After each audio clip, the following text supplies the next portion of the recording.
Okay, and welcome back, everybody. This is the First Inning Radio Show, and we're live on television, radio, and television.com. Just go over to the website and press play. No sign up, free of charge. We are the First Inning, and I am BX Bomber 2011 along with Roger, the big Yankee fan. Say hello, Roger. Hello, good evening, BX Bomber. Things are going pretty good. And when all was said and done, the Yankees had a decent road trip. They went 6 wins and 3 losses on this road trip, but had a tough couple of games out in Arizona. Yeah, they sure did, man. After that great outing they had in Anaheim, you know? Yes, they took 3 out of 4 from the Angels, and they swept the Giants.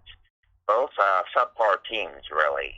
And the Yankees, fortunately, the Yankees schedule has favored them, where they have been playing weaker teams, and the Yankees have done well, right? Because they have a lot of injuries. But the Diamondbacks were an above 500 team, and the Yankees had some difficulties for these final 2 games in Arizona. And if you would like, I could start by doing the 5 takeaways from Tuesday's game. Yeah, I just want to say before we they have CC Sabathia finally got his 3,000 strikeouts, right? Yes. And the Yankees honored him, you know, and they did a whole lot for him and stuff. So what they did the next day, the Yankees, right? Check this out.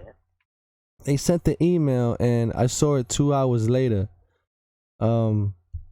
That they sent the email out giving out complimentary tickets for 2 baseball games. Wow. May 14th and another day, free tickets they gave out. 3,000 tickets they gave out for free. Wow. Excellent. Yeah, so it's like, so to me it's saying to me that that nobody's buying Yankee tickets. You know? Well, the crowds are good. I mean, the crowds are good. They're not getting sellouts every night, but the crowds are decent. They rarely have a paid attendance of less than 35,000 or less than 30,000, really. So they're getting the fannies in the seats. I think the majority of the people that you see are pinstripe pass holders and ballpark pass holders. Wow. Standing room only people. That's why you see so many people in the batter's eye deck.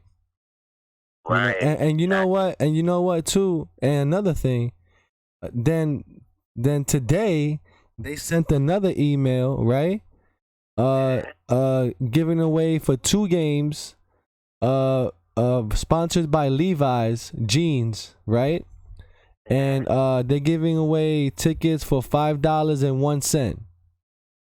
Wow. I like that. Okay. Yeah, so nobody's going to these games. I mean, you know, I mean, what I'm saying is nobody's buying tickets to these games. You know, and in the beginning of the season, they did the same thing. They gave out a bunch of games for April at a cheap price and all that. That's why you're seeing people at the game. That's why you're seeing it crowded. Because they're practically giving the tickets away. You know what I mean? Well, they did have to come down on their prices a bit. You know, no doubt about that. You know, a family of 4, mother, husband and wife, and a couple kids, that gets very expensive. Well, so exactly. Because what's happening is they're doing preferred pricing, like we talked about before, right? So, I have the ballpark pass, and that helps me so much. And I just bought Giselle a ticket for May the 4th, right? CC Sabathia's bobblehead day, okay? Right. And that ticket was $35 for a pinstripe pass. Okay, the pinstripe pass was $35, and a regular seat in the upper deck is $40. Okay. The last one was Bernie Williams night. Bernie Williams bobblehead night, right? And I paid $25 for that ticket, and that was a pinstripe pass ticket, and I paid $25 for that one, and this one came out to $35. Yeah. And with taxes and everything, Roger, it came out to $44 and something cents. $44 in total. Yes, it's just very expensive, and a lot of people, they just can't do it. So that's why, getting the pinstripe pass for the month or whatever is a great deal for you to have. And but yeah, they're very expensive to get to. So what I think is that they're trying to make their money on alcohol and food. Yeah, and of course they make a lot of money from the Yes Network, of course. Exactly, and we already know that they already have a large income growing, you know what I mean? Gross income. Right. That's continually growing. And what's happening is they're turning into the New York Knicks. Yeah, except that they're not losing 100 games a year, which is what the equivalent of baseball of the Knicks. The Knicks are really in the tank. The way the Knicks We're lucky that our management owns the team. You know what I mean? Because the Knicks management doesn't really own the team. Is it just a bunch of shareholders? Yeah. That just don't care. But the thing is, what I'm saying is that the Knicks, they're the number one team making the most money in all of the NBA. I know. And they're the worst team. Yeah, and they're the worst team in the NBA and making the most money in the NBA. How is that possible? Right. So it's like the Yankees are turning into that. They're turning it into a tourist trap, man. I see. It's like they don't want the normal fan. They want the guy that's coming on vacation fan. Right. Right. And they certainly do have their fair share of regulars. So like us or the bleacher creatures, and they have their fair share of regulars as well. So it's a combination of people. And you know what? Everybody's getting robbed but me. Everybody's getting robbed but me because I got the ballpark pass. Right. And I'm getting in for I believe a ticket is like $3.54. I know, that's great. I don't know how much it's gonna be next month because next month was a $65 ticket, so it's probably like close to $4. Right. And look, these people, the bleacher creatures, just like you said, they have season tickets, right? They're paying more money than me to go to the game than I'm paying. And I'm not even a season ticket holder. Right, exactly. So they're trying their best to get people in the ballpark. Right. It's just that if you're smart enough, it's how smart are you to get in the ballpark? Right. You know what I mean? Do you want to living right next to Yankee Stadium? You have the opportunity to take advantage of what you can take advantage of. Exactly. So it's like so you have a few different type of fans. You have the tourist fan, right? You have the fan that goes a few times a year and pays the big bucks for the ticket, right? Mm-hmm. Because he wants the experience. And then you have the everyday fan that buys the normal ticket and doesn't pay for anything at the game. What I would consider myself as a regular, getting to 8 games or something. It's a nice amount of Yankee games. I'm a regular, but I'm coming from long distances and everything, so the travel costs a lot of money. Yeah, I believe the 10-game average makes you a regular. I can say that, because that's at least like 1 game a homestand almost. Right. So I'm a regular, but and I'm just a huge Yankees fan. Obviously, if I was living across the street from Yankee Stadium, I'd be doing something like what you're doing, more or less, with me out of state and everything, and just making trips back up to the metropolitan area once every couple of months. That's what I could do. No, you see, look at that, and that makes you the big Yankee fan because there's so many people on Twitter, and there's so many fake accounts like on Twitter and Instagram and all these places where you have these Yankee fan accounts, right? That just post recycled Yankee content, Right. and they're getting all these crazy views, right? But here I am trying to post stuff that actually go to the game. These people don't even go to the games. Most of these Yankee accounts, they don't even show themselves at the game or anything. Right. And these people follow these people. And here you go, I'm at every game and I don't get that type of following. I saw you saying that on the vlog, on the Roger That vlog. Because like there's these guys on Twitter, right, that have crazy amount of thousands of followings, and these guys don't even go to one game. Yeah. And they're heavily talking about the Yankees, and they don't even live in the area. Some of them, they live in upstate New York and all kind of stuff. They don't even live in the Bronx. Right. Like you know what I mean? It's like, what kind of people are like, what kind of fans are these people? Yeah. I don't really get it. You rather follow the person that doesn't go to the game? You know what I mean? It's like, I don't get it. It's just weird to me, man. But anyway, I finally made it to 1,000 subscribers on YouTube. Wow, that's great. So now you can do your batting practice live vlog. Yeah, man, that was catching on, man. And you know what? I'm getting a lot of views from that live stream too. Yeah, that's a good one. I'll try to come on with you on Friday then. Yeah, I plan to go live every batting practice. Yeah, I'm gonna go live every batting practice, and since this month is 6:30 start, so yeah, I'll be live at 5:00. As soon as I get in, I'm gonna go live.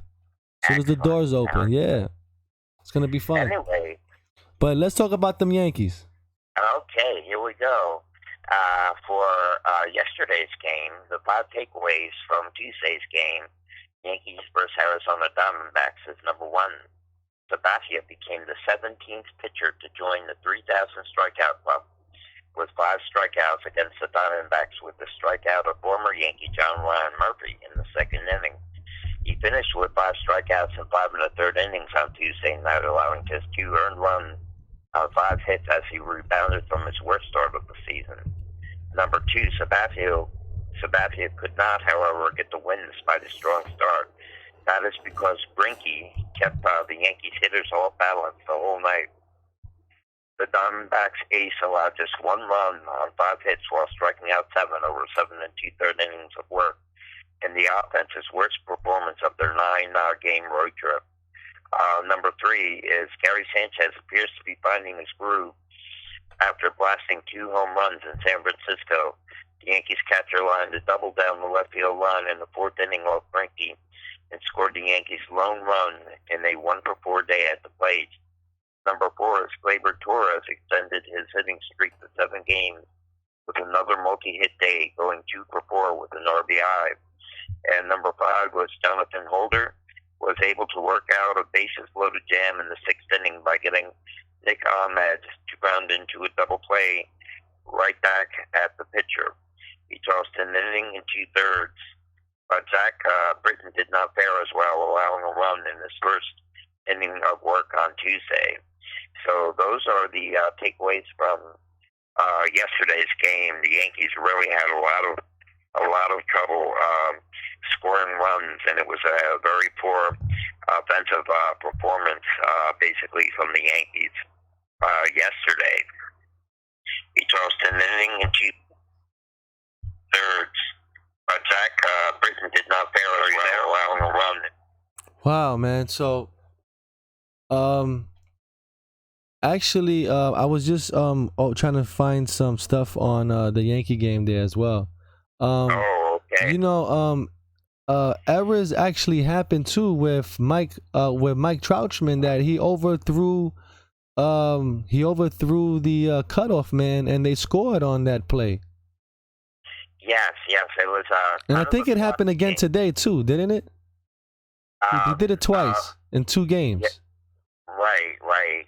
Yes, exactly. And and the Yankees had a tough time scoring well today, and it was a rough one. But the Yankees, at one point yesterday, the Yankees did not get a hit after the fourth inning and went down batter after batter, and really had a poor offensive performance, no doubt about that, yesterday. And today, there are 6 takeaways from today, if you would like to hear them. Yeah, let's hear it. Okay, number 1 is Masahiro Tanaka limited the scoring damage, but he was far from sharp in this game, lasting just 4 innings. Tanaka continually left off-speed pitches up in the zone, and he was tagged as a consequence.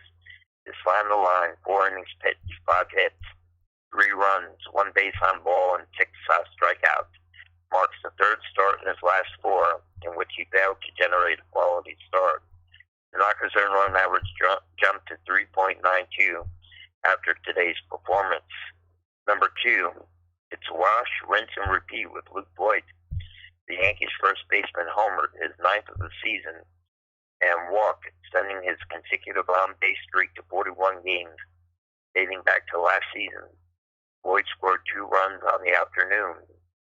Number 3, Mike Tauchman ripped an RBI single in the 8th inning to bring the Yankees within a run of the Diamondbacks.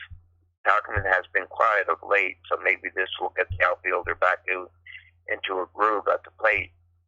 Number 4 is Luis Cessa brought some calm in relief of Tanaka, tossing 2 hitless innings and scoreless frames with 3 strikeouts. He walked 1 batter.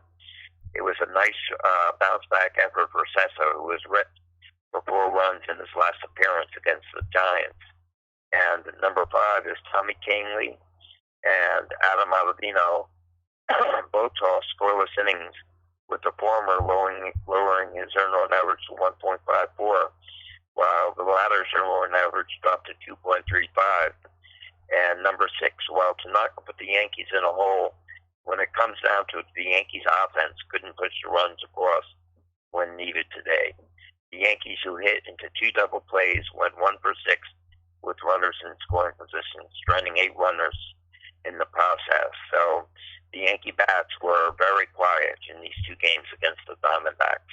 Exactly, because like we spoke on it earlier that the Yankees, they lost their bats, man. The biggest hitter was DJ LeMahieu, and he's not playing right now, so they're losing out on those opportunities of run scoring.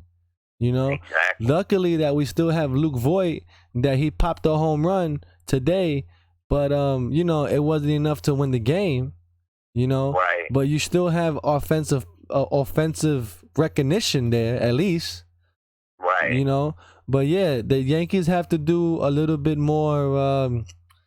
You have to work you have to work with what you got. Exactly. And man, and Aaron Boone was kind of pissed off about those balls and strikes and stuff. And, those balls went against the Yankees for sure. Tyler Wade was hit in the foot. I saw the replay. And also, the Diamondbacks did not complete that double play. They were off second base when they threw to first to try to complete a double play. That was an old neighborhood play where the second baseman did not have his foot on the bag at all. Wow. So, yeah, he was supposed to be safe. Definitely. And even with the replay, they didn't overturn it. So Boone had enough and got himself thrown out of the game. And what the Yankees really need is they need to get their players back. That's what they need to. Their lineup is very short right now. Yeah. I mean, Tyler Wade is a good backup player, but to play him every day, he's going to get exposed. So on this Yankee homestand now, who should we be looking forward to coming back then? Okay, on this one, the latest on the Yankees player injuries. I'll go to that right now. But the latest on Yankees injured players is Troy Tulowitzki leaves rehab game with tightness in calf. Updates on the walking wounded. Miguel Andujar, Dylan Betances, Greg Bird, Clint Frazier, Aaron Hicks, Aaron Judge, Giancarlo Stanton, Troy Tulowitzki. Troy Tulowitzki was removed from his rehab game with a Class A Tampa Tarpons on Wednesday night after experiencing tightness in his left calf, per Newsday's Eric Boland. Though it was said to be just a precaution, manager Aaron Boone noted he was hit in the leg by a pitch last night but finished the game. And outfielder Clint Frazier was going through defensive work in left field before Wednesday's game in Phoenix. According to the Daily News, Frazier is recovering from a left ankle sprain, and he should be coming back. And DJ LeMahieu is day-to-day still, as of right now. He was diagnosed with right knee inflammation. And what'd you say about Giancarlo? Giancarlo Stanton should be back. As of right now, there's no updates on his injury, except that he was now dealing with shoulder problems that would have sidelined him for about another week. But I believe that Giancarlo Stanton should be back on this homestand unless something else happens. I hope so, man. I wish they would announce something or something like that. Maybe tomorrow at Yankee Stadium, they have an off day tomorrow, and maybe they do a workout or something, and then they clear him, right? I don't know. Right. What the Yankees news is, it was revealed that Stanton's strained biceps had healed, but that good news was canceled out by the bad news that Stanton was dealing with a new shoulder injury. According to SNY's Andy Martino, the new shoulder injury is only expected to cost Stanton an additional week, and this report was made on April 25th. You see, now here's the deal now. So what are they gonna do? What's the so they don't actually explain any timetable or any way how they're gonna treat the guy, because so now you're just gonna bring him back on the team, or does he go to AAA and play a few rehab games and we miss more days out on him and then come back to the team? You right, know? They haven't announced anything like that. They may just stick him back in the lineup. Well, but, he hasn't been. Well, these guys haven't been out that long to lose their batter eye. I wouldn't think. Right. I wouldn't think they lost the batter's eye for being out for 3 weeks or 4 weeks or whatever it is. They're doing Troy Tulowitzki as I said, they're doing Troy Tulowitzki in rehab games. But well, yeah, he needs it because he hasn't played since the beginning of April. Right. So he would need it, yeah. They're not doing anything. They're not announcing anything with Stanton, so he should be back. And Aaron Hicks, I haven't really heard a whole lot, except that he's healed and should be back. So some of these guys may be back sooner rather than later. Hopefully, some of them will be back on the homestand, like Giancarlo Stanton and Aaron Hicks possibly, and Miguel Andujar. Andujar had a tough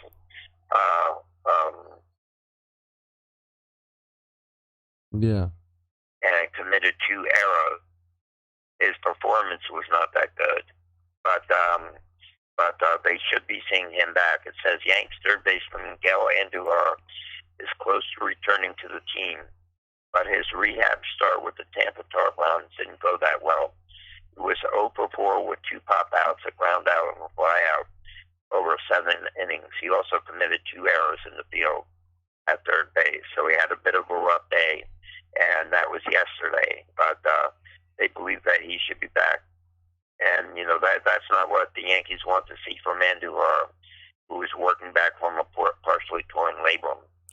So, exactly. So we'll see how that all goes there. Yeah, hopefully something can happen, man, that we get the full lineup back, Yes, I know. I mean, my goodness.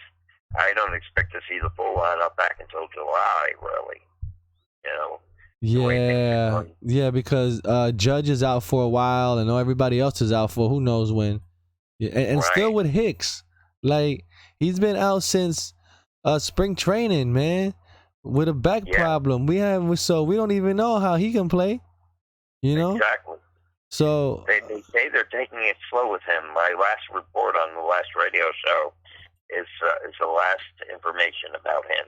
Yeah, because they have to, because they just paid him $70 million, right? Or $40 million, whatever it was. 70 million for Hicks and 40 million for Severino. Yeah, so now they're gonna give him the Ellsbury treatment. Yeah, you know, you go down to Tampa, bring your swimming trunks, you know, your suntan lotion. You're gonna hang out down there in the spas. You'll be all right. Hang out with the girls in bikinis. That's it. You'll be watching the game. You won't even play. You'll just be watching the game. You know, my goodness. Like, man, you know, for that amount of money, man, I don't know if it's worth it or not. You know, because I'd rather be playing. You know. But hopefully we'll be getting some of the walking wounded back on this homestand. Yeah, we definitely need them back, man, and hopefully the Yankees could kick some butt, man. They got who is it? Seattle and Minnesota. Twins, yeah. You know, they play the Twins for 3 and Seattle for 4. Then they go on the road to play Tampa Bay and Minnesota's been kind of quiet right now. Well, you know? No, the Twins have been surprisingly good, and they've been hitting very strong. They're number 1 in the American League West. They've been hitting very strong. Yeah, and have been playing very well. But they've been playing very quietly though, winning these games. Yeah, I see what you're saying. They're flying under the radar. Yeah, they're definitely flying under the radar, and Seattle is number 1 too, up in their and they're on their side, and they've been playing a lot of. They've been playing very well, in great baseball, you know. Yes. So we'll see what happens with those guys. Exactly, you know? It's a very important homestand. Yeah, this can make us or break us, man. Really, if we're lucky enough to get all those guys back, we can actually have a good chance of going on and winning something. I know. I mean, when you think about it, they had an initial outfield that was going to be Hicks and Giancarlo Stanton and Judge, and right now, who do they have in the outfield? Mike Tauchman, Cameron Maybin, and Brett Gardner. I mean, what a difference. And let me tell you, man, and if this continues, you know, this could be jeopardizing the Yankees financially as well, because people aren't buying tickets to the game. You know, they're giving these tickets away pretty much. You know, so if they're going to have because people are already fed up. You know, you know, I understand they have lineups and it's unfortunate or whatever, but people are fed up because it's happening every year. You know, and it's like, I'd rather stay home and watch it.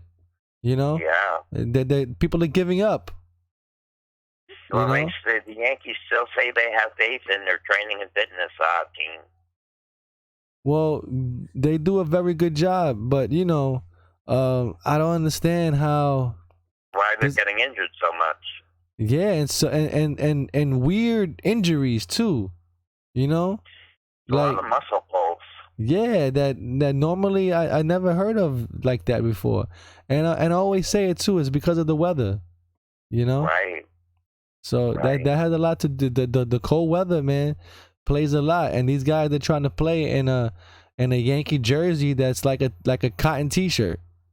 Yeah, exactly. You know, and you can't play like that. You're not comfortable to play like that.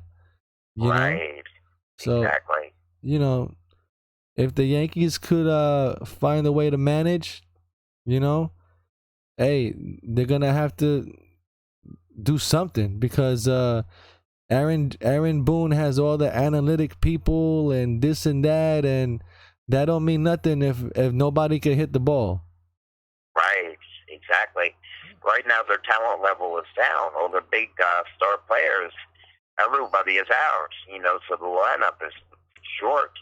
I mean, I'm not putting anything against Mike Tauchman or Cameron Maybin or anything like that, but you know, they're not Judge and Stanton. And you got to look at it this way: as we run out of time now, every baseball a Yankee hits as a home run, that's a like $20, $15, or $20,000 baseball that just went out of the stadium. Wow! So the Yankees paid for that, you know. But anyway, that's the end of the radio show, and we'll see everybody later. So I want everybody to like, share, and subscribe. BX Bomber 2011, Instagram, on YouTube, and go over and subscribe. See you later, folks. Take care.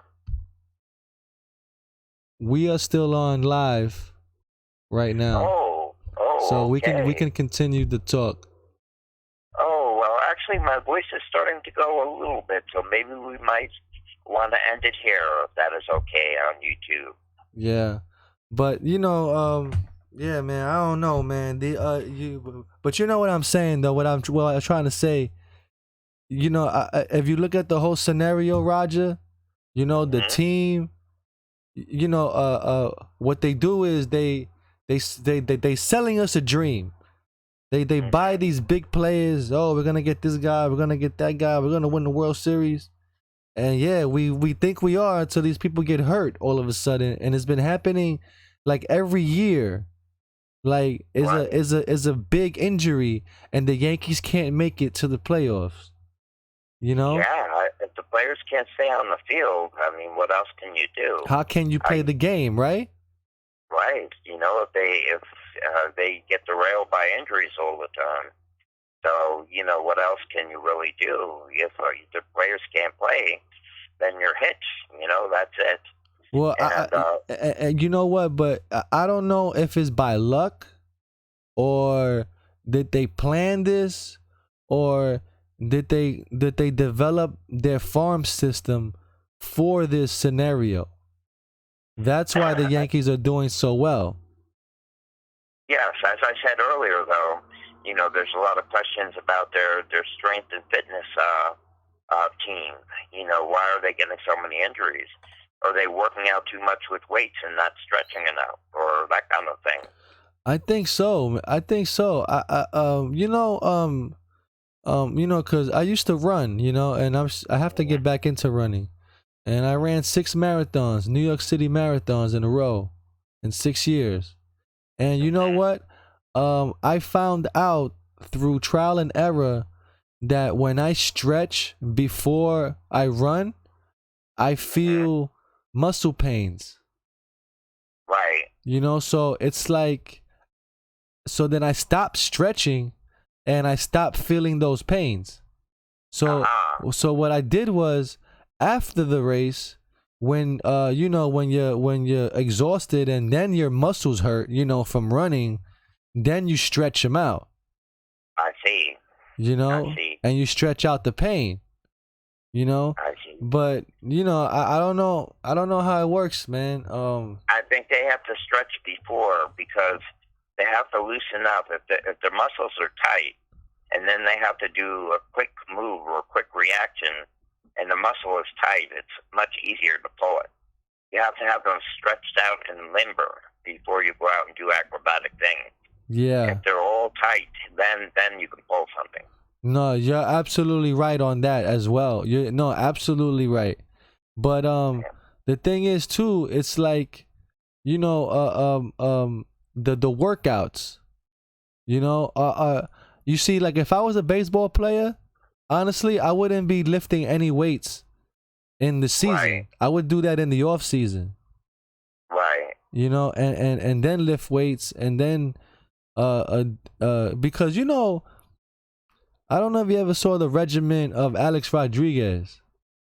I believe I did see some of it, yeah. He would come in early and he's doing ground balls, he's running, he's doing this, he's doing that. That stuff kills your body. Yes. You know what I mean? It's not like, like in the older days, let's say in the days of Babe Ruth, right? They would just show up to the ballpark.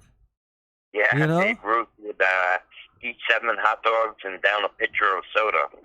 And if you see them throwing the, before the game, they show like Babe Ruth or something, and he's playing catch with somebody.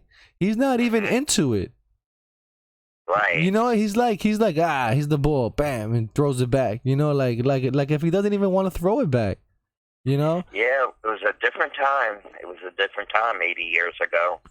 And then the 70s and 80s when baseball players were drinking and smoking in the locker rooms and the clubhouse and all kind of stuff. There was a big cocaine problem in the 80s. Yeah, guys like Dwight Gooden and Darryl Strawberry. Yeah, man, they were sniffing out the batter's box. You know, Right. you know. So, things have changed, man, and man, I just don't know how. And you know, but it's only one team. It's only us. Yes. You know, and every other team has all their players. Yes, I know. Well, there's some injuries, but the Yankees are unprecedented in the amount of injuries that they have, and to rather large, big-name players as well. Yeah. You know, it is an unprecedented amount of injuries. But one thing, BX Bomber, I would like to maybe call it here on a live YouTube cast, because I have to go up and check on some family members and Cool. things now. Yeah, man, it was great talking to you again. It's a great radio show today, and we'll do another one shortly. You know, but Okay. yeah, man. Let's see what happens, man, when the Yankees make it back to the Bronx. I don't know. Sounds good. Sounds good. All right, so we'll see everybody later, and so long, YouTube.